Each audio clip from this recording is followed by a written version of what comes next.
And and for I some I people, am I am John Candy. but in the beginning of the episode when I said he's like Like, you, and you looking at me like I'm wrong. no, because I thought you were gonna be like, oh, you fat, he's fat. So you gotta know.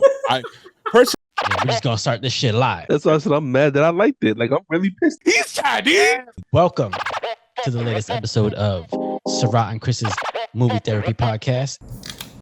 Miranda got the massage therapy money. Tell her to, kick in for higher internet, bro. Like, what's going Well, I on? mean, no, but that's not. It's not us. It's like, okay, so it's like because the internet is built into the house. Like if there's Okay. all the modem and everything is upstairs, and it's all like, it's got like it's almost like that Orbi thing where they have Yeah, upstairs. but you have the speed. You control the speed. So if the ISP, which is your internet service provider, Yeah. is only giving you the basic speed, everything is tiered. Like we have the highest in my area that is not like considered commercial. Commercial, then Yeah. the price jumps. Like we pay $100 Yeah. a month because I work from home. But like if we Yeah. go to the next tier over, it's insane how much of a price jump it is. And I'm like, oh my God. And like, oh yeah, then you'll be commercial. Yeah. I'm And like, I know. oh Well, again, my old house, I had the highest internet, and then I had a high speed fucking modem, so it made sure like it ran it really fast. This one, again, the modem is built into the house, so yeah. I don't know. And the owner is like, he's like, it's a new build. Literally, it was just built last year, so I assumed everything should have been great, but who knows? It's motherfucker. That's crazy that that the owner, I guess it was built to be a rental property, or he just did not like it enough to move in. No, that's what I'm assuming. I'm assuming some of these people bought these townhouses strictly to be rental properties. Yeah, because I figured, even given your industry, which I feel like does the local area know that a lot of performers lived out there, Well, yeah, because or the performance center's in Orlando, so that's a thing. Like everybody knows, like there's a lot of wrestlers that live in this area. but I felt like what was the major like what careers were there? Like I felt like with the college students and vacationing families, it was, but now you guys, like, I think even if you take the company you work for out of the equation, Hmm. I think now a lot of the talent just live in that area because it's convenient to like get to places, I guess. Well, I think for a lot of people, it was just a matter of like they already started like building roots here while they're at the Mhm. performance center. So once they got done, they just stayed here. Some people moved back home to where they were from, but a lot of people just stayed here because like you're in NXT for a while, you end up buying a house, doing things like that. You're like, oh, I might as well just stay here. Zero income tax makes it good. It's a hub city, so like there's a lot of stuff here that you can go do and stuff. There's a lot of things going on, so it's not like and you're moving and, back to like Wyoming or some shit. and more importantly, you're kind of landlocked. Like you're not worried about the product little by little it just disappearing. Unlike, Well, I know some people moved to like they stayed in Florida, but they moved like to Miami or moved to Tampa, things like that. So yeah, well, in Miami, and my in-laws at is like they there's always a joke. They're like, yeah, 30 years our property will not be here because water will just be getting closer and closer. well, it's weird because like again in Orlando, like especially where hurricanes, like we usually get like the wind, like maybe heavy wind, a little bit of rain, a little bit of flooding, but like nothing too crazy. You go out to the coast, man, you get a some of them years, you're just like, ooh, the whole downtown's flooded. Yeah. Yeah. But so Well, is speaking of this which, before we get started, welcome to the latest episode of Sarat and Chris's Movie Therapy Podcast featuring Marcos. It's your boy Sarat, aka Makazi. it's your boy Marcos, aka at the Sunset Kid, and let's do the salute. To our fallen friend Chris. Well, he's not fallen; he's just not here right now. I don't Presumably, know. He he's he might have fell. He might have fell into some nether regions. well. Before we get started, let for everybody listening, thank you guys for following along. Please make sure you like, subscribe, tell your friends about us, send an episode to one of your friends if they like movies too, and help us get the name of the podcast out because we're trying to build this thing up. We're trying to reach into new movies coming out, movies that you barely see, in streaming. And like for this week, we got some classics going. Yep. And the theme is, I believe, movies that we're thankful for. Yeah. And So I'm today's I'm movie, I'm I'm very really very I'm very curious about what you're thinking for it. But yeah, Marcos, let the people know what movie we watched this week.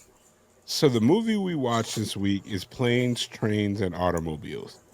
I'm thankful for this movie because this is like it encapsulates the holiday season, but it doesn't focus on the holiday that every other movie focuses on Yeah. the big holiday, the Christmas one. This is a loving Thanksgiving story that honestly just these two personalities drive the movie. There's no special effects, there's no action set piece. Like the two actors in this movie basically make the whole movie.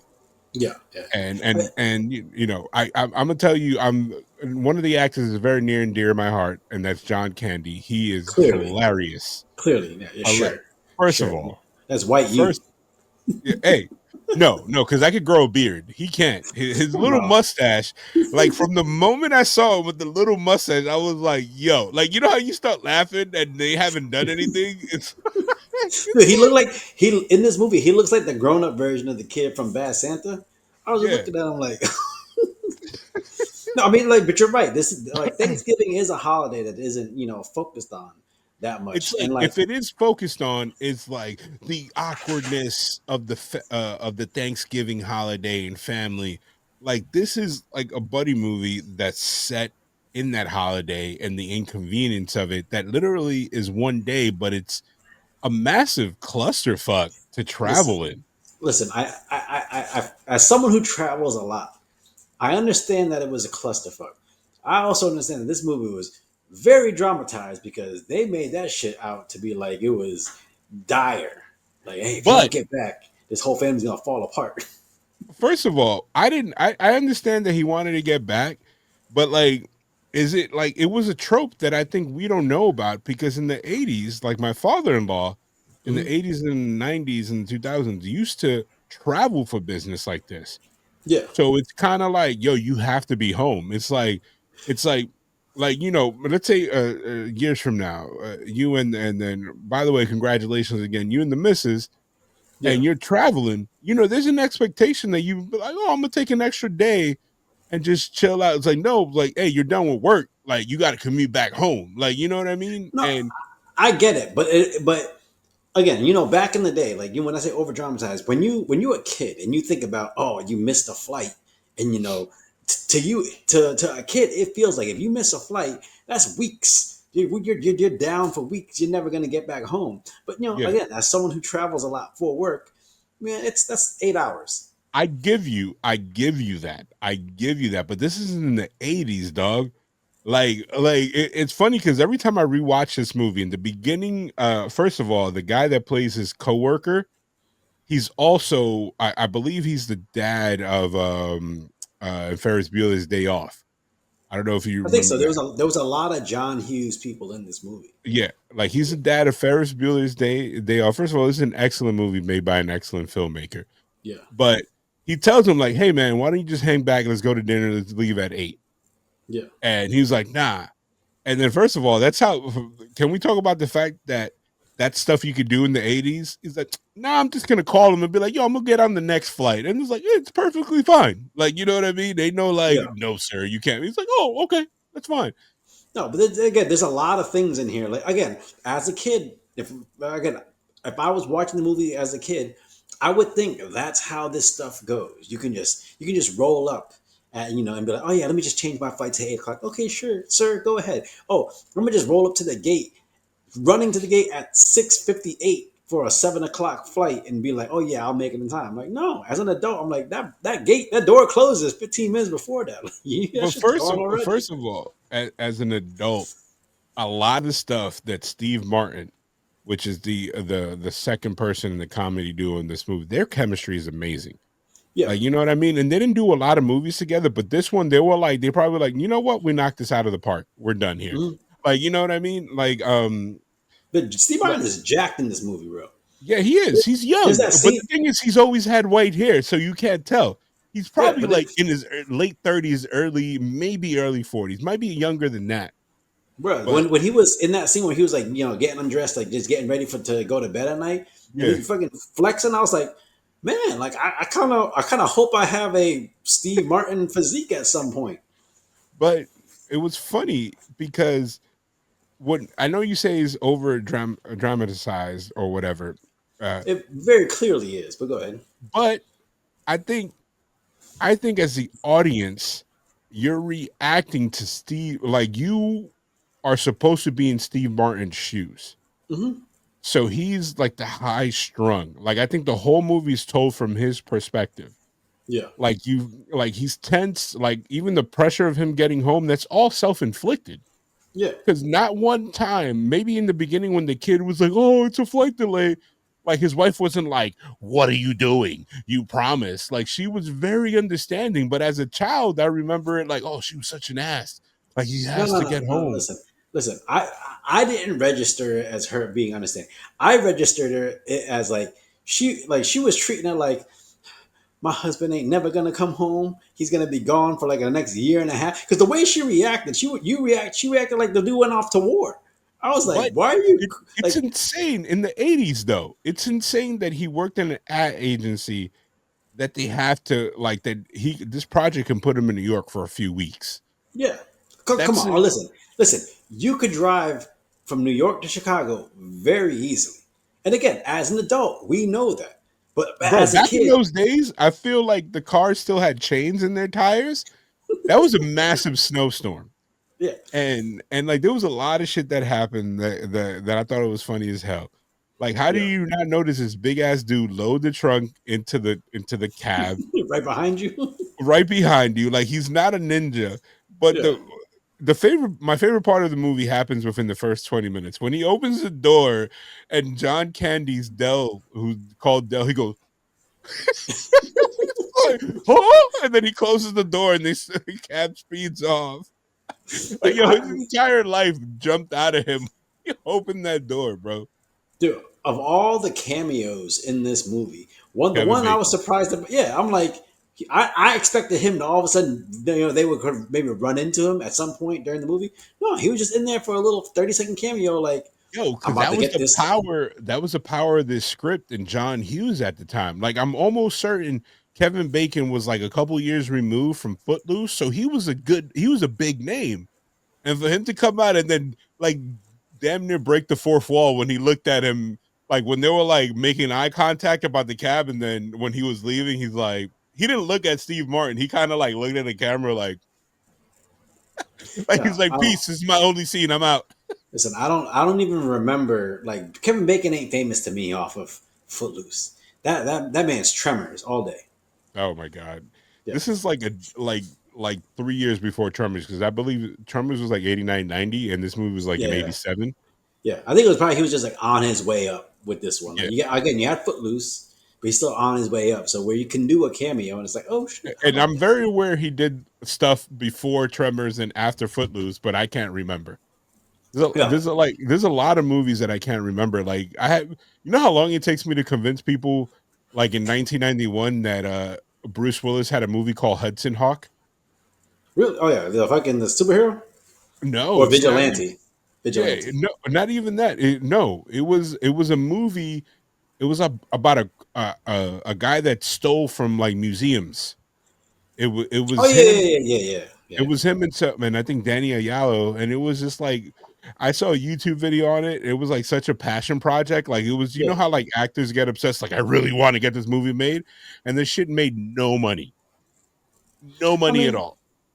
yeah, it's Like, kind and of it like had like a fucking $40 million budget, and it was kind of like he just wanted because you know how actors are. This like this is the role that I'm yeah. so passionate about, and you know, I mean, yeah, it's kind of like you got like Jonah Hex with fucking yeah. Josh Brolin and Megan Fox. They thought that was going to be the next big comic book thing and went nowhere. But then you got But those that was movies that again, you got those movies that are like passion projects, like fucking Deadpool. yeah. You know? Yeah, But Deadpool, like I think he knew that was going to be a cash cow, even though fun fact for those of our listeners and viewers, Deadpool, if you think about it, there's only 3 scenes in that movie. Most of the movie takes place off of those major set pieces, which is in the beginning when he opens up during the flashback, and then the yep, major set piece is on the bridge, and the last set piece is on the side of the I think the ship or whatever. Yeah, yeah, yeah, there. Like they really didn't move locations, yeah, but they did really good. That's how they kept the budget down. But going back to this movie, yeah, so first of all, have you ever seen? You travel way more than me. Have you ever seen anybody take off their shoes? First of yeah. all, you can't get I do mad it. at I do it with your on the plane. socks, Yeah. like that, and then just be like, "Oh, my dogs are barking." Well, not like that because you ain't got that much. You ain't got that much leg space. But you on if you're on a fucking a flight from like Florida to London and you got some Mhm. space, you might just pop off your shoes. To, let them knuckles breathe a little bit. Wait, are you going toes out on a plane, my guy? No, no, Wait, are no, you no. one of I those always guys have that socks. take flip flops? You take flip flops No, on flights? no. But if I have those over, like sometimes again, if I'm flying overseas or something like that, on a charter flight or something like that, yeah, I'm walking around in my socks. Sometimes they'll I give don't us know, man. some little house shoes and we walk around in those. But no, yeah, I I'll don't do know, it. man. Come That's on. a like you're the people in your industry. Every single one, including yourself, probably have like animal feet. Nah, listen, you bro, listen. guys, you I've been guys must told. have claws like. "Rawr." Listen, I've been told on numerous occasions I have the Lord's feet.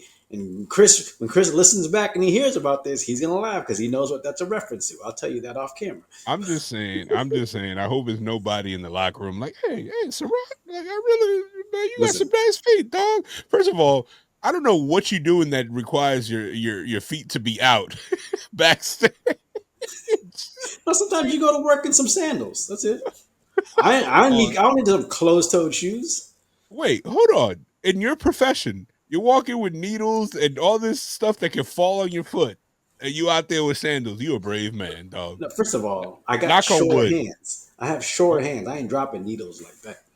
Yeah. like- Well, no, okay. So with this movie, okay, so this movie again, like you said, it's '80s, so there's not a lot of there's a lot of production value, but there's not a lot going on. It's all about the performances, and that's one thing I really appreciate about it because you don't get a lot of that nowadays. and honestly, he would have probably been able to take an Uber from at the end. Remember, he was calling the cab. He would have called like in 2025. I think he would have probably been delayed 6 hours, Yeah, or he would have like you know what I mean. You know how common it is when we flew back from your ceremony. There was like a northeastern some type of snow or something or weather, nor'easter. and yeah, and when we got to Charlotte to the airport, there was a guy like, "Oh, I might have to drive, so I think I'm gonna go back and grab my rental car." And it was like that's kind of like you know what I mean, like he Right. like you said he could have driven Yeah, and been fine. Like this, people just like push through stuff like this. yeah, as an adult now, I'm like, oh yeah, okay, if I'm delayed, like, okay, so the other day, like literally the week after the wedding and shit like that, when I got back, I had my connection in Charlotte, and the shit got canceled and like delayed fucking 8 9 hours. I was like, fuck this, no, I'm just gonna grab a rental car and drive from Charlotte to Orlando. It's a Yeah, 7.5 hour drive. It was like, there's options. But as if you're yeah. watching this movie as a kid, again, if you miss a flight as a kid, you think I'm not getting another flight for like a week. You know, But that's one the way thing, that made it. That's the way the movie made it feel. what was crazy is that this I feel like meet the parents borrowed a Hmm. lot from the airport scene and the inconvenience that Neil had for Ben Stiller's character. Oh, Like with the the whole getting airport the thing. luggage. Yeah, Yeah, the airport and everything is like everything that could go wrong. And it's like if you're woundly tight that way, if you're like so uptight, yeah, stuff could get to you. yeah, Like it was funny how they basically move him because I had some notes I'm looking at. I was like, when they moved him from his first class seat, and they were like, "Yeah, we can't do anything." Like, dog, that doesn't happen in real life. yeah. They would have to Exactly. give him a reason. Like, you know what I Yeah. mean? Like, Listen, the only way that's happening is if you weren't booked in first class and you got an upgrade. And then also yeah, say the plane switches, whatever, and you get bumped back to, you yeah, know, coach. It is what it is. But if you booked a first class seat, they ain't moving you to a middle seat in the back. yeah. And then this funny thing is, and they basically was like, "Yeah, eat a dick, bro." Like, like, Hmm. yo, you for those of us, I don't fly first class. For those, there's a significant price difference Yeah. Like nobody's taking that on the chin. Like I understand Yeah. he was like, "What do you mean?" I would have been more like, "All right, cool. If you're doing that, like, how am I getting my money? Like, you know what I mean? Yeah. Like, you Yeah. guys, you chose to do this." Yeah. And there was a lot of funny shit that happened on this movie, like being stuck in the middle. Yeah. When he was like, I'm about a hot dog and a beer." It's like it was like a chiclets, like a coffee. Do That you is the have beauty of John Candy. Do you have Um, friends like John Candy who are just like, because he comes across as someone who's very, like in the movie, he comes across as someone who's very just like people pleasing. He's yeah, trying his best to be on your good side, and and for I some I people that, am I am but John Candy. but in the beginning of the fucking episode when I said he's like Like, you, and you're looking at me like I'm wrong. no, because I thought you were gonna be like, "Oh, you fat, he's fat," so you got no. I Personality wise, I'm like John Candy. I use humor to deflect. Hmm. I am a people pleaser, Yeah. and you know what I mean. And it's like, accept the fact that he was bubbly the entire time, and it Yeah. took for him to really break down for him not to be happy. Yeah. And if you watch the John Candy documentary, and I didn't finish it. I'm gonna go back and watch it after we finish the pod. The title is called "I Like Me," and it's Yeah. direct quote from this movie, Yeah. from the speech. Yeah. And I like that performance there, and it's like it gives me the warm and fuzzies, and I always kind of like tear up because I'm like, man, this like yo, you feel so much. Like if you take the hilarity out, like that scene was amazing. Like when Yeah. he's explaining, like, and then it's like when you take the full backstory, like this guy, and then the editing and all that stuff is dope. But do Yeah. you think Neil is a dick, or Neil's a guy that's so focused on his own shit that he forgets? He's so hyper that he forgets that everybody else has problems. I think. But go ahead. I can agree with that. It's someone who's like so hyper focused on what they need to get done for them that they don't realize there's other people trying to get shit done as well on the side. Like again, like you said, like his whole goal is I made a promise to my family I'm going to be home by 9 or be home at this time. I'm going to be home. Ain't nothing going to stop me. And because Yeah. he's so focused on that, he can't see that hey, there's someone else trying to help him out that's also going through some shit. But like he's just it's enveloping. And then for a lot of people, sometimes you can see how someone can come across as a dick when they're acting like that. But then if you're that person, and you like you said, I'm trying to keep this promise I made. I can see why someone would be reacting that way. So, and this is, I felt like number one, and I'll tell you at the end why I'm thankful for this movie. But number one, I feel like this is a great movie for us to review based on all the traveling Um, that you do.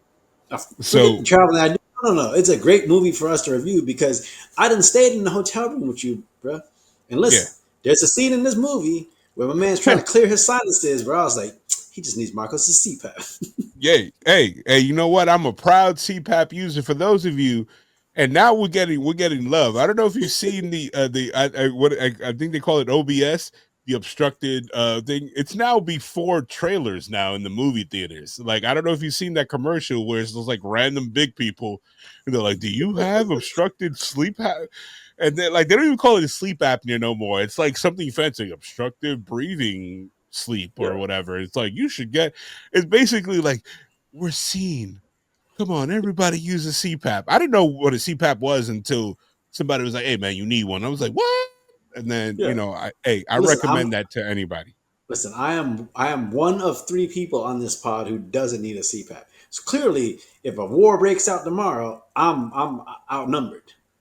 First of all, the only thing I got to tell you, a buddy of mine, one of his good friends, is a Hmm. Filipino man. You're not Filipino, but is your size and stature, and he snores more than everybody. He needs a CPAP, so it's not just weight. It Yeah, is it is how your neck and jawline and everything is set. So basically, you need a CPAP if your tongue rolls to the back of your throat when you're sleeping. listen, That's listen, simply it. listen. There was one time before my birthday, I was going hiking in Tennessee, and like my brothers and Chris and Dustin all met me over there. But like before we got there, me and Chris met my brothers in at a casino in North Carolina, and we stayed the night there. We all slept in one room, And I swear to God, I know they're not Filipino, but both my brothers, bro, that shit was like fucking steamboats. And Chris, and we were pissed because these motherfuckers are sleeping with earbuds in, so they can't hear themselves snoring. So they just loud as hell. And Chris is like looking at my brother like, "Yo, are you dying right now? Because your shit is fucking." No, they probably need CPAPs, but knowing them, they're probably like, "Oh, I don't need one. I'm not big." But Yeah, can we? So when the plane gets diverted to Wichita, Kansas, would yeah. you taken that drive? I think I would have been like, "Yo, you know what? That's a phone call. Like, yo, babe, I'll see you tomorrow morning. It's a I'll nine get the hour first." drive. That's not too bad. Yeah, like, It's but not too nah, bad. they were Listen, stranding overnight, listen. and I get it. I get sometimes when you feel like, again, he's trying to get home to his wife. So in doing so, he's probably making rash decisions.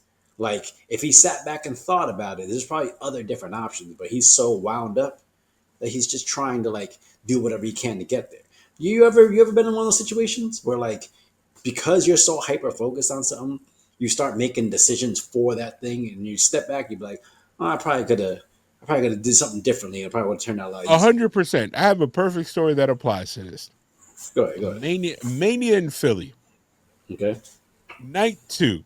We were running on fumes. I Mm-hmm. believe I was at the Talent Hotel. I don't know if I think we had said hi and bye to you, whatever. And like my body just said, nah, bro. It's like if my body sent me an email and was like, hey, we're done for the night. Yeah. And I started to shut down and I started getting irritated and I wanted to go back to my hotel. So I made the Mm-hmm. smart choice. I was like, oh, let me grab a hotel on points and save money. So I grabbed Yeah. a hotel near the airport.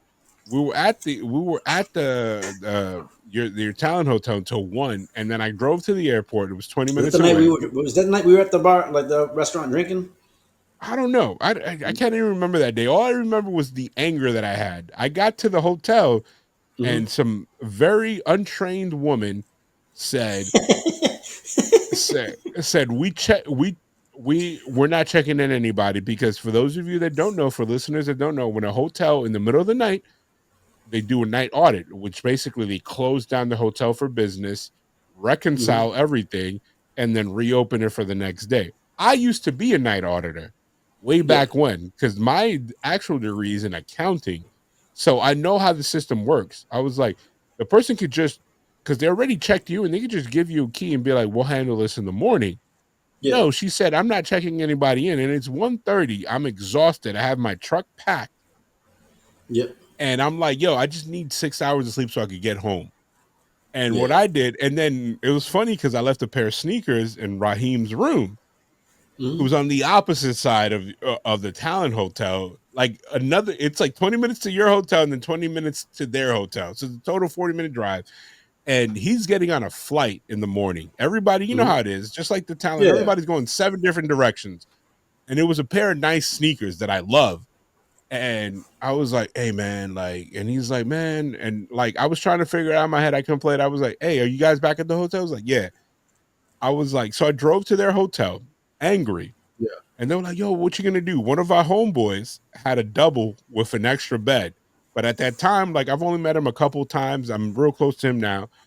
And Yeah. like the reality was there. Like if I would have just listened to my logical part of my brain, I would have been like, hey man, I'll park the truck, I'll crash in your room and I'll leave in the morning. Cause but no, Yeah. I had it in my mind. I was so angry. I was like, yo, I'm driving home from Philly at 2:30 in the morning.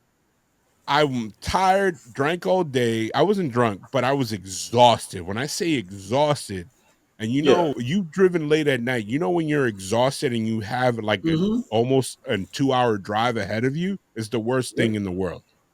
So Yeah. Rand comes out and Rand, like, he sees my face, and you can attest, I'm a very easygoing guy.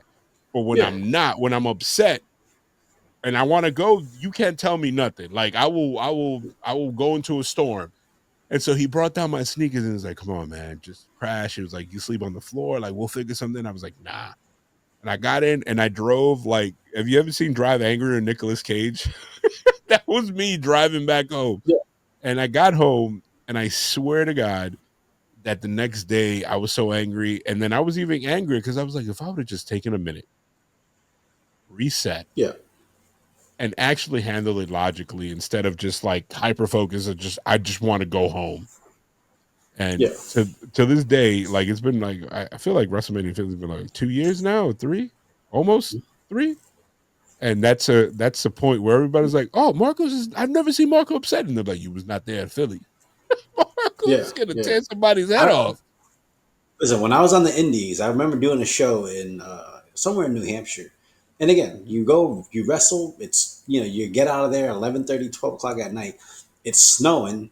You're just the smart thing would be, hey man, just get a hotel room. We'll drive back in the morning. But us, we're like, no, we're trying to save money. We're gonna go wrestle, and then we're gonna drive back.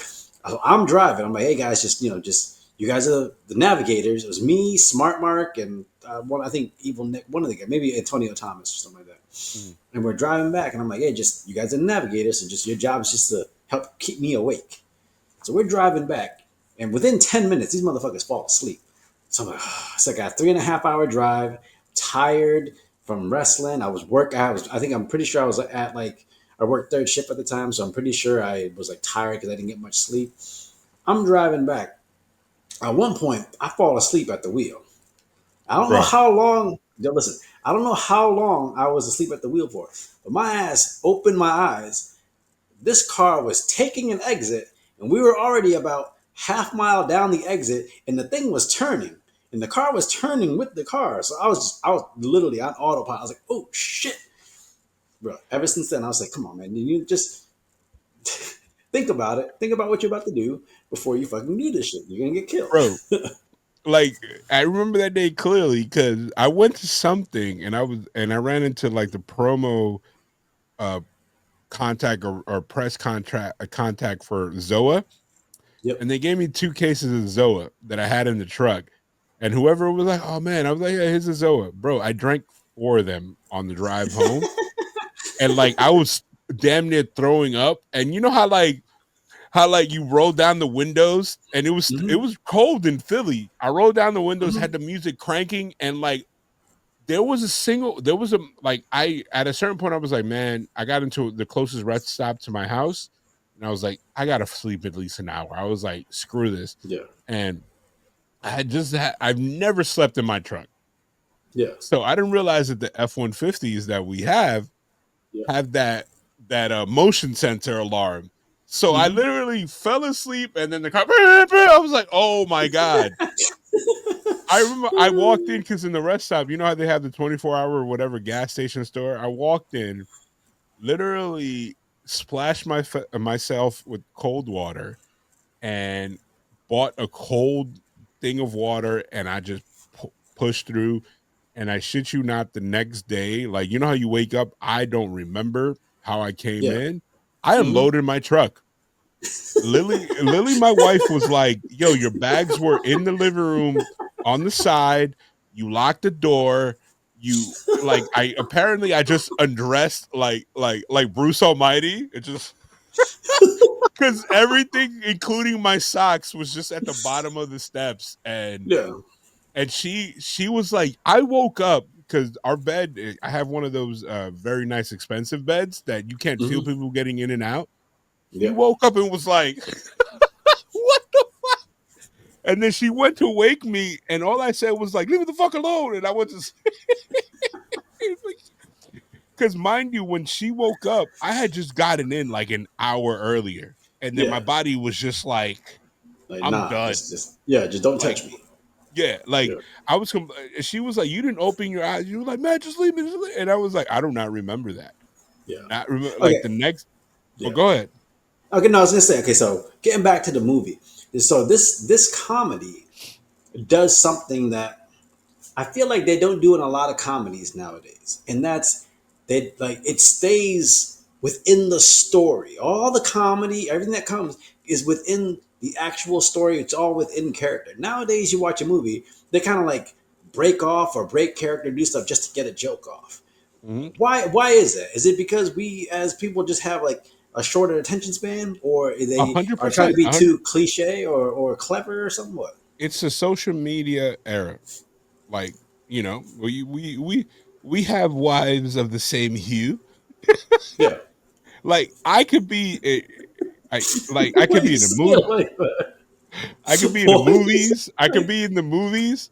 I could be at home, and my significant other will take out her phone in the Yep. middle of the movie. It's like a squirrel. It's like they could be enthralled, and then I'm like into the movie, and they'll be like, I'm like, yo, what are you doing? Like, oh, Yeah. because No, that's the but okay, okay, well, simulation of no, our but what's brain, okay, man. what's no yeah, but what okay, what's the last movie besides something like this, what's the last movie you remember seeing where it felt like the comedy was within the realm of the story? Because I feel like something like Anchorman is what I'm Mhm. talking about, where like you'll have this story, and then Will Ferrell will just do some random shit just out of nowhere to try to like make the Joker. When they do that fucking battle with all the different news stations, to me it's funny.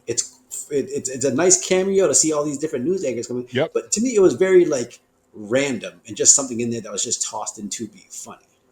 I think You know? I think and just because it was the first thing that came out of mind, Grandma's Boy. I don't remember that movie that well. I It was remember it coming out. I don't remember it that well though. like it followed the story of him getting kicked out of his house, Yep. him moving in with his grandma, and him still working on the job and him navigating it. Like it kept going back to that. And Yep. then like all the characters around him, everything organically happened. It Hmm. wasn't like he was randomly like, okay, in Ted, which I think Ted is a funny movie. Like I think in Ted 2, he ends up at New York Comic Con. What does that have to do with the plot? Yeah. Like they just Yeah. end up in New York Comic Con. Like Hmm. you know what I mean? But they called it Comic Con, but it was definitely 100% New York Comic Con because I think I went that year. Yeah. Like they filmed those scenes there. Yeah. Yeah. Yeah. So Like especially like with that, or like that scene where Giovanni Ribisi's just dancing, yeah. and it's like it's clearly there just to make a joke. Like it doesn't really add anything to the story. Mhm. Obviously he's a weird dude, but it's like, why is he And then dancing to? I think we're alone now. yeah, and then like him referring to the urinal cakes Yeah. and scenes that don't like you know what I mean. They just kept calling back to the jokes, but I think it also has to do with Seth MacFarlane.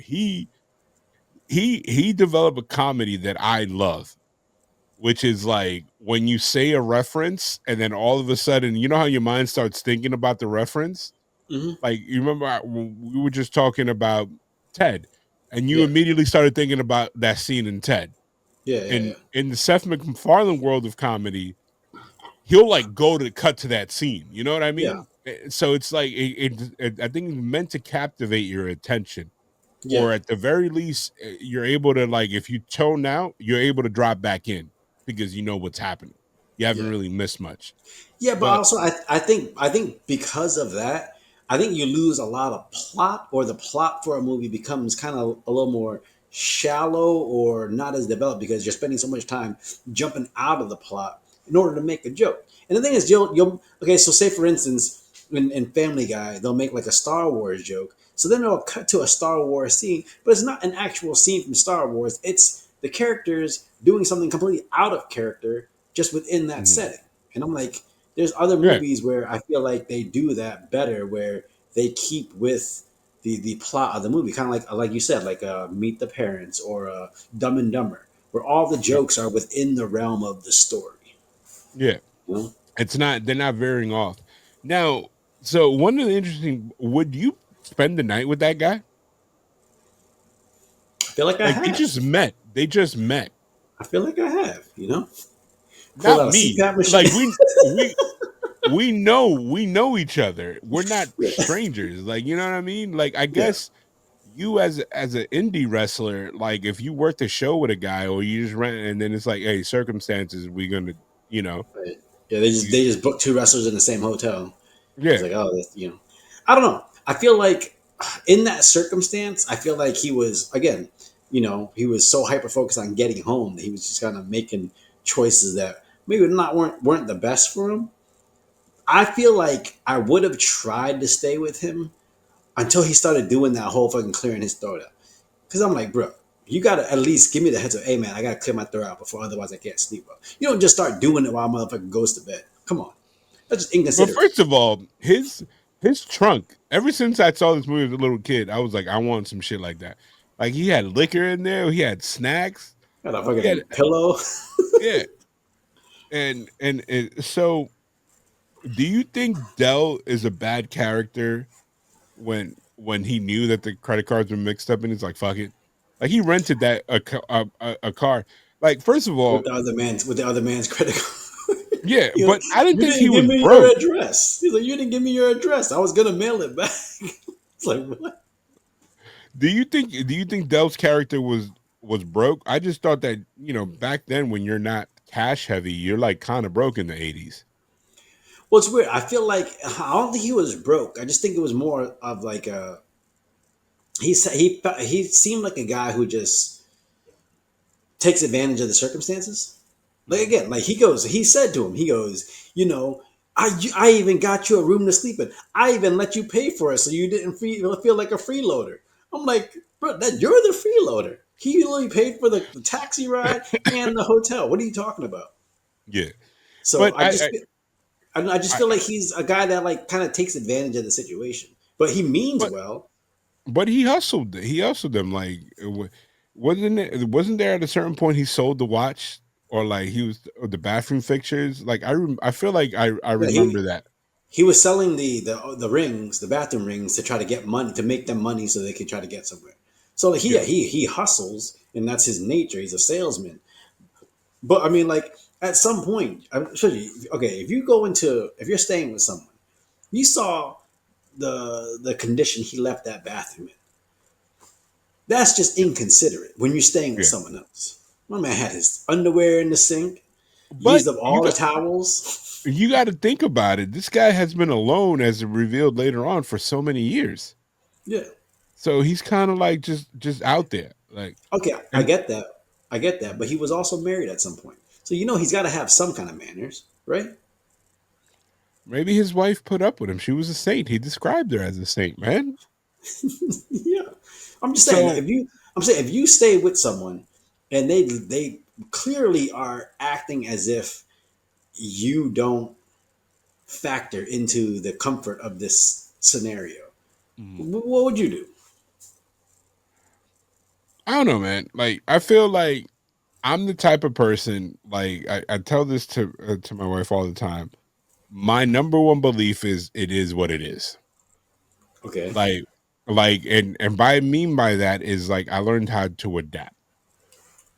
Like, you know Okay. what I mean? Like it sounds really sad, but it's like I deal with disappointment well because I never expect everything. You know what I mean? Yeah. Like, when I get people what are you're like, "Oh saying. man," you're like, "Yo, let's hang out," and then last minute people are like, "Oh, I can't." I'd be like, "All right, cool." Like, I'm not gonna be like, "Why?" Like, I'm like, part of me, like 20% of me always is prepared for disappointment, Yeah. and that's what makes me even keel. Like, you know what I mean? Like, how people are like, "I was counting on this." I would be like, hey, yeah, it hurts. Move on. You still got a lot of other things to deal with. You know what I mean? Yeah. Like I don't know, and that might be a defense mechanism, or whatever it is, but like Like, I don't put my eggs all in one basket. Like I assume that things can happen. Like I always have that percentage in my brain that yeah. is like, you know what I mean? And that helps me and protects me from being in situations that I get overwhelmed. Okay. Like I would have probably been like, "Oh man, this guy did that," but I also would have been like, "You know what, man? I'm only here for a couple hours. I'm just trying to sleep, get up, and figure out the situation the next day." And Look, so that's how okay, I would have handled it. I see. I understand that, but like, okay, for instance, some people for a long time, I just assumed I was not assumed I was the nice guy. I always, no matter what, I'm the nice guy. Like, I'll figure it out. I'll look out. Like, I can deal with a little uncomfortability if I can make sure everyone else is comfortable. But at some point, you got to realize that that does make you a pushover. What you're doing is you're teaching people what they can and can't get away with you. You're teaching them how to treat you. So like at some point in this scenario, again, I was fine with Steve Martin standing up for himself and saying some shit to him because clearly, he felt like, okay, because I helped you get this hotel room, I'm entitled to just act like your Mhm. comfortability don't mean shit to me. Yeah. So like it's just one of those things where at some point you got to stand up for yourself. Just so you got to be like, hey, like I get it, but I'm not gonna be run over for no reason. But I do think that Steve Martin was kind of mean to him when he was able to barter for a hotel room with his watch, and that was the scene we got it mixed up. Yeah, And then when John Candy's character's like, "I got these shower rings," and the guy was like, I don't need that." Like, and yeah, then he basically said, "No, you're not. We're not giving you a hotel room." And he knew, like, the guy was sleeping in the car, the drop top car, the yeah. burnt car. First of all, I'm a practical person, Okay. so if I would have watched that movie as an adult in the 80s, I would have been like, but what happens with the car? That is a huge amount of debt that now Neil's responsible for. And Dell's just like, they're like, it's like, no, bro, that's a $30,000 car that you got to figure out how to take care of that. Like, this is stuff that movies always leave open.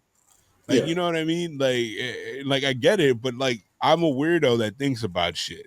Listen, my fifth grade teacher. I remember one time we were watching. He had us watch Free Willy. You know Mhm. that scene in the beginning of Free Willy where the kids they go steal the birthday cake, and then and then wherever just eating the birthday cake with hot sauce. And then the teacher was like, "Oh yeah, that." My teacher was like, "Yeah, that's really cool." But the thing they don't show you is that little kid crying because someone stole his birthday cake. Yeah, I was like, that's me. I'll be like, oh, then I'll be like, did the baker get fired because they stole the cake? Like, you know what I mean? Like, so many things. "Yeah, Like, man, like I'm the practical guy. But then when the yeah." movie comes back and kind of addresses, even if it's a throwaway line, I'd be like, now I can sleep better tonight. All right, so okay, so speaking of sleeping better, this movie you said okay, you picked it up because again we're doing movies we're thankful for. Like what is about this movie that makes you feel thankful that you had this movie in your life?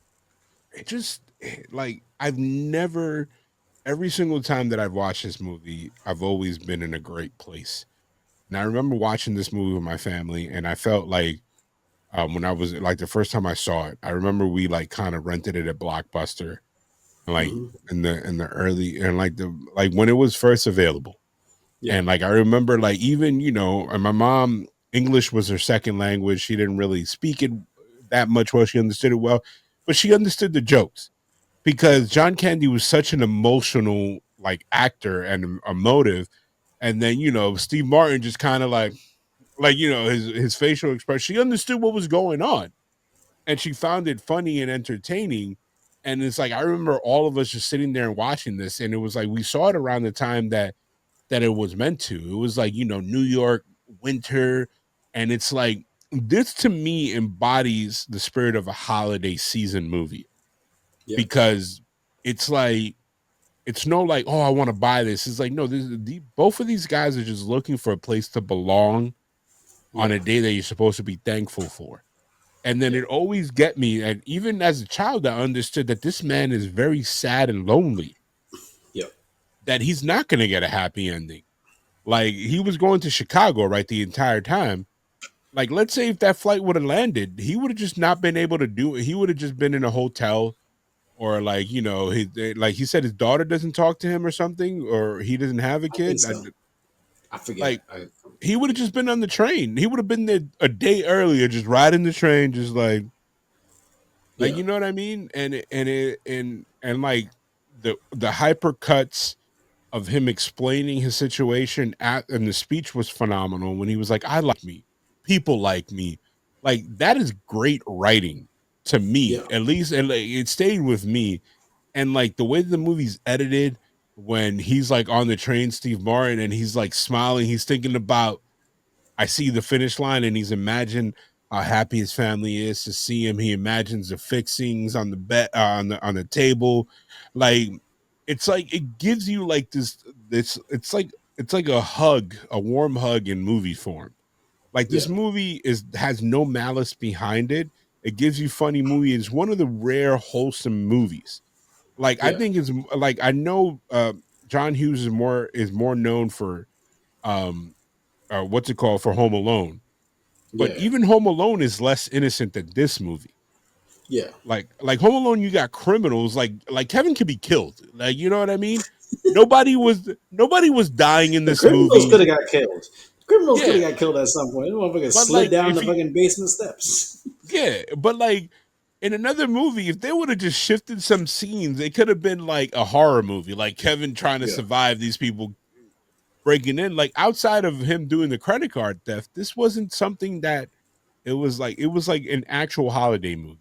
And this is yeah, one of the I'm thankful for it because this movie, I know that if I have children or my nieces and nephews when they have kids or my wife's which is my niece and nephew now when they get older, I can be like, hey, watch this movie.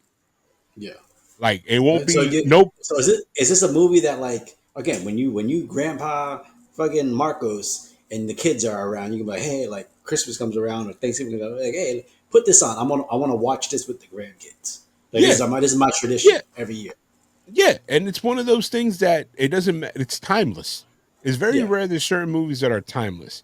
Like, yeah, yeah, they're gonna be like, what do you mean? How come they didn't Uber? And it'd be like, well, back then, it's like it's very straightforward with the principle. Like this is a movie that yeah, shouldn't be remade because there's no technology. Technology and updates is not going to help this. Like you know what I yeah. mean? Yeah, yeah, yeah. Like There's like like there's what? no there's no there's no amount of modern convenience that makes this story better. Yeah, and it's like it's like I said, like and then I feel like if you're going to really update it, this won't work in 2025. No. Like I feel like a businessman of that caliber could be like, listen, I'm gonna get on the next plane tomorrow, or he would have proactively been like, all right, we're gonna divert to like a warmer climate, and they're still flying out, and by the time I land, the snow would have gone away, and I can land in Chicago, Yeah, yeah, or yeah, or he would have been like, oh, I'm gonna take this car to here, and then I'm gonna take the train, the Amtrak to the rest. You know what I mean? Like they would have yeah, figured this out like within the first day of the movie. You know what I yeah, mean?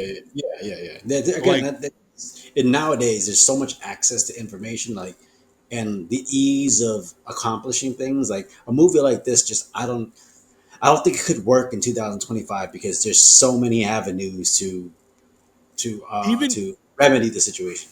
even the money thing.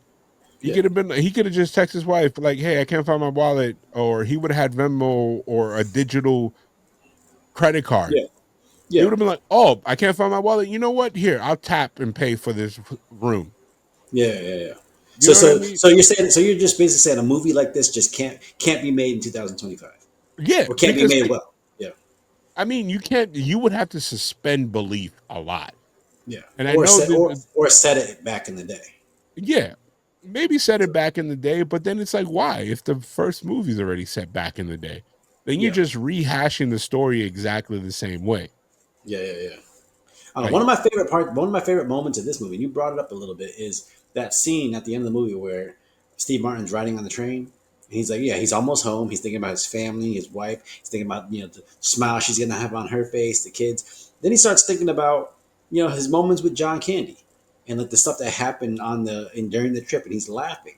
And I love that scene because to me that shows that like you know happy moments in your life are always being made. Happy memories, our core memories are always being made. So for some people, they'll look at their life and they just think back at the nostalgia of what things were like back then, and they forget.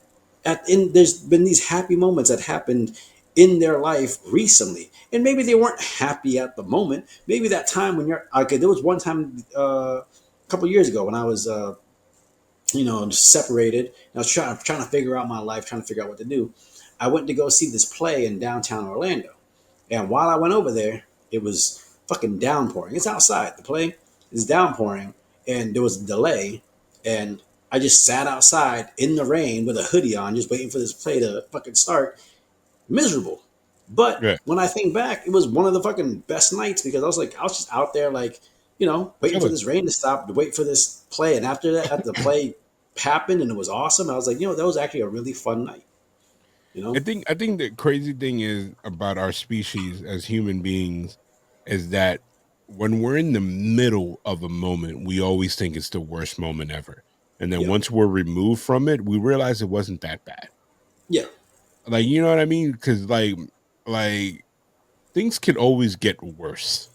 Yeah. So I'm grateful for every memory that I can make, and that comes with maturity. Yeah. Like, you know what I mean? Like breakups, like anything. Like, you Yeah. know, me and you have been divorced. Is like even that I was like, oh, like I was in a crossroads, Yeah. and like I felt like a cloud was over me, and I realized that that was just me. Yeah. Like if I and then you know you have a lot more going for you, Yeah. and then you give yourself credit for, and that Yeah. goes for anything. I'm a person that I believe that even in the darkest times you could find a shining light, Hmm. Oh, I'll agree and to that that too. yeah, and it's like stuff like that hits home. Like you know what I mean? Like people could be like, oh, you know, like somebody always had can have it worse than you. Yeah. Like I remember like last year when you know my mom passed and everything and the holidays came around, I was like, man, my first holiday with both of my parents not on this earth. But I'm like, wait a minute. I'm happy that I had all those moments with them in previous holidays. Yeah. There's people that grow up not knowing or not even having that. And so Yeah. this is Yeah. like this movie makes you think about what you have and for you to be thankful. Yeah. That's why like this movie does a lot to show you that you know what you should be thankful for what you got. Yeah. No, Like, you know? I'll agree to that. All right. Well, before we finish this episode, as always, at this time, it is question of the week. And Mr. Marco, since you picked the movie, it is your question this week. What you got for us? Okay. My question of the I week. actually, I actually think from maybe in a week or two, I might change it from question of the week to hot take of the week. But go ahead. Okay. Go ahead. Question of the week. Uh Okay. I what can was see your that. favorite what was your favorite anime character ever and why? My favorite anime character ever and why. Yep. Hmm. And Huh. what's your least favorite anime character? Doesn't necessarily have to be from the same IP or the same property. It could be two different things. So my least favorite anime character is probably Master Roshi, Okay. just because he's such a stereotypical anime character, and by stereotype Mhm. I just mean like you got that anime character who's like strong but horny and has these weird quirks and things like that. It's just it's I don't know. There's something about his character that just makes me go like, yeah, every anime has one of those characters in there, and it's like we don't need that no more. We don't Yep. need that kind of character anymore. So But go so ahead. going along the lines, would that character can you make that character in 2025? I think you can if you have a well balanced cast, Mhm. because it's one thing to have that character, and it's like there's so many when you have everybody just playing a straight character, and then you have that one character that really sticks out. But if you have like again, if you build a cast of just stereotypical characters, you got the muscle bound dummy, you got the old perv guy, you got the nerdy but strong guy. Like you have all those characters. Okay, it's just you're just playing with tropes and building an eclectic cast. I Okay. can give that. I think my favorite character. Again, I'm not doing too much thought behind it, but the one that I loved recently is Minato Namikaze from Naruto, Okay. because he wasn't Hokage for that long, but he put so much on the line in order to save the hidden leaf. Like before they started doing all the extra stories and all the behind the scenes, if you go by the original story, he was Hokage for maybe like a week and a half before he had to before he sacrificed himself to save the village. And Yep. it was so fucking like it was so monumental that like he was that dude. Like it just I don't know. It just when you're called upon to stand up for people and you do what you got to do, even if at the expense of your own life, like that's just something I feel like in a lot of cartoons, a lot of animes, the heroes tend to be super strong, relentless. They always get brought down to the brink and then brought back up. But here's a character that like literally gave his life to Yep. save others, and you don't really see that a lot in anime. So yeah, I Yeah. like that. How So about you? for me, my least favorite anime character, like I think he's the GOAT. He's one of the greatest of all times. Hmm. And I might get dragged in the comments for this. Oh, I already know what's coming. His name is. He's got 4 letters to his name. But go ahead. His name is Goku. Is my Yeah, least favorite. He I knew it. literally I fucking knew he it. has had no character arc or change since Dragon Ball. He's a horrible parent. He's he's a horrible ally. Like how do you give somebody strength to fight your kid? It's like, nah, Yeah, man, let's like I get it. I get it, it's code of honor, but it's like, son, that's your kid. Like, what are you yeah, doing? But I'm not gonna dive into too deep on that.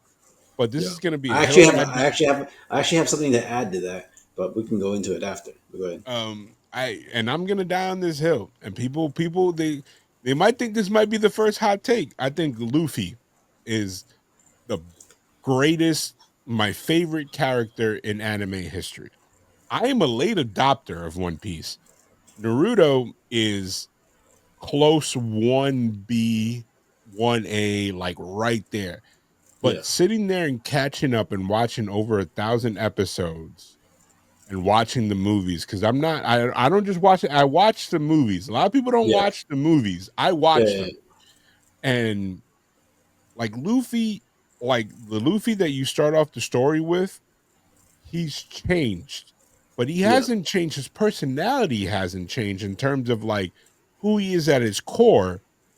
His character development and the respect that he gets from his crew and other yeah, characters as he goes along is something that is like well written. And every single character of that IP is written very well. yeah, And a lot of people say, "Oh, I can't." It's like you got to watch the whole thing to appreciate each character. And yeah, he's like, and he makes sense. He's a true leader, yeah, just like Naruto. He doesn't like when he has to fight the big bad. He's like, "Don't worry, put it on my shoulders." Like yeah, he's not like nah, let's heal the guy and I'll fight him 1v1. He's like, nah. He's like I got this. You guys go. Like he trusts all his friends. yeah, Like he'll be like, you guys take him. I got this. And it ain't no like, oh, I'm gonna go help you. He's like, no, I know I trust my crew, my yeah. team of friends. They gonna handle their business. You know what I mean? Yeah, But I'm not honestly. I'm not too familiar with One Piece. I've seen some of it. I need to like actually dive deep and watch it because everybody tells me about it. So six I'm not months, too six to familiar. 7 months of your life. That's how long it took me to catch Okay. up. And I'm talking about watching 3 to 4 episodes daily. Yeah. Um, like skipping intros and everything, like just Yeah. getting like everything. And it's like Luffy in the beginning, and like you could tell he grew and he matured. Yeah. Yeah. Yeah. But he's still the lovable character inside, but he's kind of he like real characters grow up. Like, yo, Goku in the beginning of Dragon Ball Z and now in the latest, he's the same exact Yeah. character. Yeah. Yeah. Yeah, I'll give you that. I actually, I was scrolling through Instagram or YouTube earlier, but somebody said, yeah, like you said, Goku was like a terrible hero, and they said he's never actually beaten Vegeta. Like if you look at that first fight, he used all his fucking energy for the spirit bomb, and it was like Gohan and Yajirobe and all them that made fucking Vegeta run away and shit like that. Like he's never actually won a fight where at the end of the fight, it was Goku up, Vegeta down. So Like the best character arc in that entire show is Vegeta.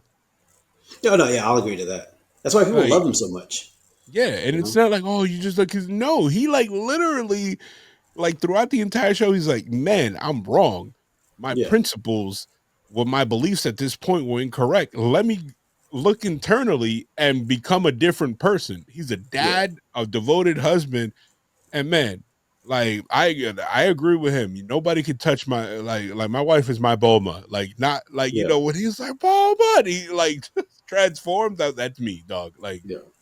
But but in Dragon Ball Z, I like Trunks because it's like, he's atoning for the sins of the father, yep, but Future Trunks is atoning for the sins of the father, standing side by side with the father and watching him do the shit. So it's yeah, just an interesting dynamic. it is. I'm curious. I'm curious to see what Chris's anime hot take is. For your listeners, who's your favorite anime character, and what do you think about fucking planes, trains, and automobiles? I don't know. Very easy. This is a really good pick, bro. It was. I really appreciate it Thank you. because they don't make movies like this no more. They really They don't. don't. They don't. And The if you last guys movie, are, the last if movie you, I saw that kind of gave me that same feeling as like a small movie where it's all about the performances is again Rounders or Nick and Nora's Infinite Playlist. oh my God, that movie, bro, you would have thought I was 16-year-old white girl. That movie Yeah. changed my life. Like I was Oh, just like, yo, I really love this movie. I remember I was like 25 or 26 when it came out or something like that. And like yeah, I took a lady, well, she's a lady now, but I took a girl that I was seeing on.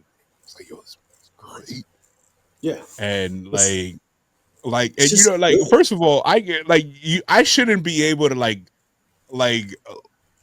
it was so well written. Like I shouldn't be able to be feel myself being in their shoes, but Yeah, like it was so well written that you didn't have to be a white Caucasian kid that lived in Jersey yeah, to like understand the movie. yeah, And yeah. No, it was. so many good cast members in that movie. That movie is one of Mhm. my favorite movies. Yeah, it's just a very well acted, well told story. You know, Yep. the plot moves perfectly. It doesn't like you don't veer off and like you don't do these little side quests in order to get a joke across. Everything just it's the plot stays good. It's Yeah. really fucking good. Like I still quote like, what is it? No joking, Hoboken.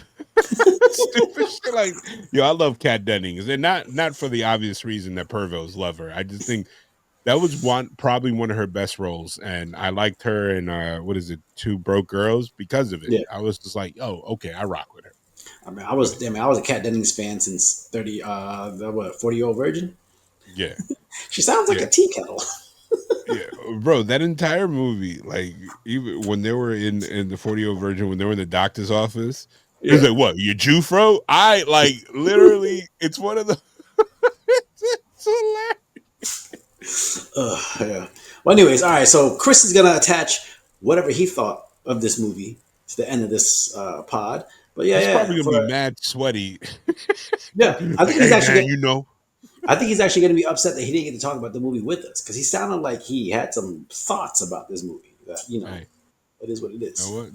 That's what the group chat is for. Yeah. He's gonna have to sound it out by himself. But He should anyways, put Lorenzo in front of him and just be like, Lorenzo, so let me tell you about this movie.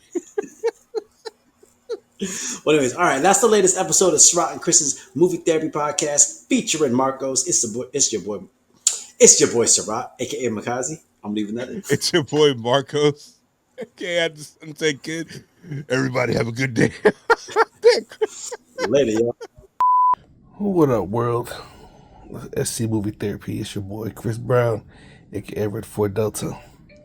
Yeah, I gotta add in my 2 cents because, as you can see, your boy's under construction right now. But planes, trains, automobiles. Definitely a classic. Good movie. I just don't feel like they make movies like that anymore.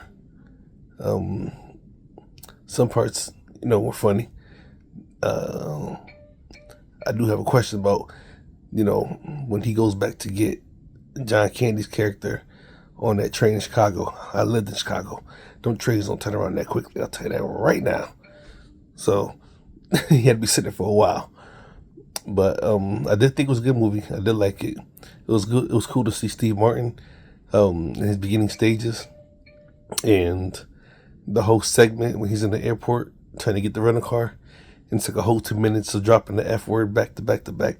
I thought it was funny, but I don't know if I could have dealt with John Candy. I'd have had to whoop his ass a couple times.